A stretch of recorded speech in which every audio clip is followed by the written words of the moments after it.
ఆల్టర్నేటివ్లు ఉంటాయి, దేవుడి దగ్గర ఆల్టర్నేటివ్ లేదు. ఆ ఒక్కడెవడో కనుక్కోవాలి, సర్వకాల సర్వావస్థల్లో ఆయన వదలకుండా ఉండాలి. దేవునికి స్తోత్రం కలుగును గాక. ఏదైనా తోటకు వచ్చాడు వాడు ఇదే టెక్నిక్, వదిలే ఈయన మంచోడు కాదు అంటాడు. ఆల్టర్నేటివ్ ఏదిరా అని అడిగితే వాడు పారిపోతాడు.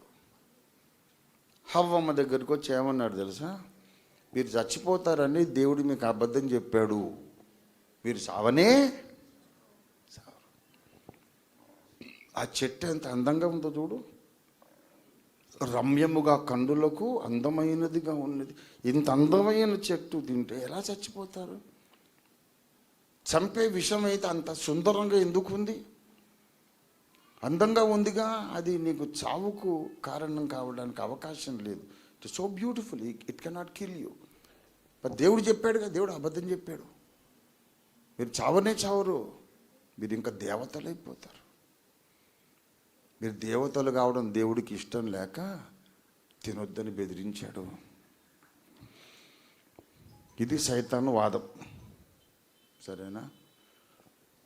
ఇప్పుడు దేవుడు ఇంత అందమైన చెట్టును ఇది మరణ కారణం అవుతుంది అని చెప్పి నీకు అబద్ధం చెప్పాడని సొల్లు చెబుతున్నాడు కదా. సరేరా బాబు, నీ మాటే ఒప్పుకుందాం. దేవుణ్ణి వదిలేస్తే నువ్వు దేవుని స్థానంలోకి రాగలవా? నీ ఒక మట్టి ముద్దను తీసుకొని మరొక ఆదాముని చేసి వాడి నాసికారంధ్రములో జీవవాయువు ఊది మట్టిని మనిషిగా నువ్వు చేయగలవా? అతని పక్కటెముకని తీసుకొని ఇంకొక హవ్వగా నువ్వు చేయగలవా? కలుగునుగాక అని పలికి అంధకారంలో వెలుగును పుట్టించగలవా? ఇవన్నీ చేత కాదు, కానీ దేవుడు అబద్ధం చెప్పాడని చెబుతాడు. హవ్వ అడగాల్సింది, దేవుని మాట నమ్మొద్దు, నీ మాట నమ్మమని చెబుతున్నావు కదా. దేవుడు చేసిన పనులు నువ్వు చేయగలవా? చేసి చూపించు, అప్పుడు నమ్ముతాను నీ మాట.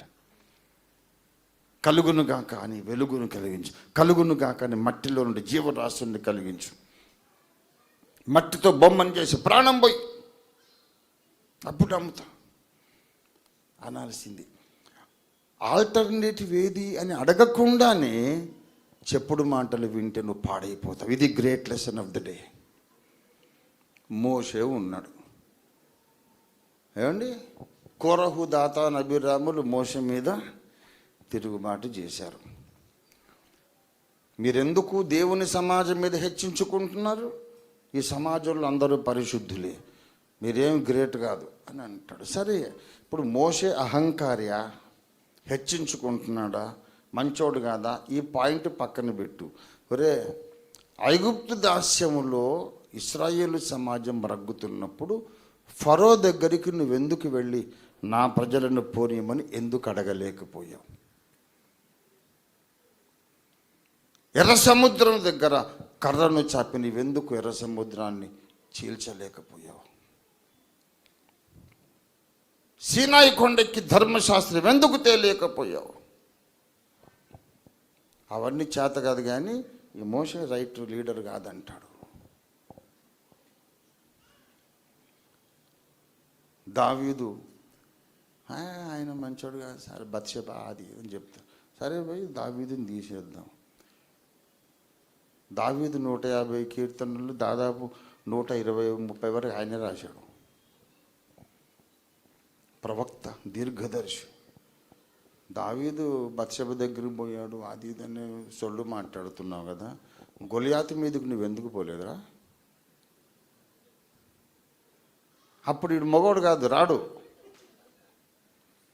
ఇశ్రాయేలు మీదకి అవమానం వచ్చినప్పుడు గొలియాతు మీదకి యెహోవా నామమున వచ్చుచున్నానని పోయిన కరెక్ట్ మగోడు దావీదు. జాతికి ఉపద్రవం వచ్చినప్పుడు, అవమానం వచ్చినప్పుడు, గొప్ప ఛాలెంజ్ ఎదుర్కొన్నప్పుడు ఒక్కడు అడ్రస్ ఉన్నాడు. గండం గట్టెక్కించిన తర్వాత లీడర్ మీద బురద వేయటానికి వస్తాడు. నేను చెప్తున్నాను, దేవుడికి నీకు ఆల్టర్నేటివ్ లేదు. అలాగే మోషేకు ప్రత్యామ్నాయము లేదు, దావీదుకు ప్రత్యామ్నాయము లేదు, ఏ భక్తునికి కూడా ప్రత్యామ్నాయము లేదు. నీకు నచ్చినా నచ్చకపోయినా ఆ దేవుడే నీ దేవుడు, నీకు నచ్చినా నచ్చకపోయినా ఆ ప్రవక్తే నీకు నాయకుడు. దేవునికి స్తోత్రం కలుగును గాక. This is the lesson for today. This is the lesson for today. అర్థమైంది కదా. ఆ దేవుడు నీకు అబద్ధం చెప్పాడు.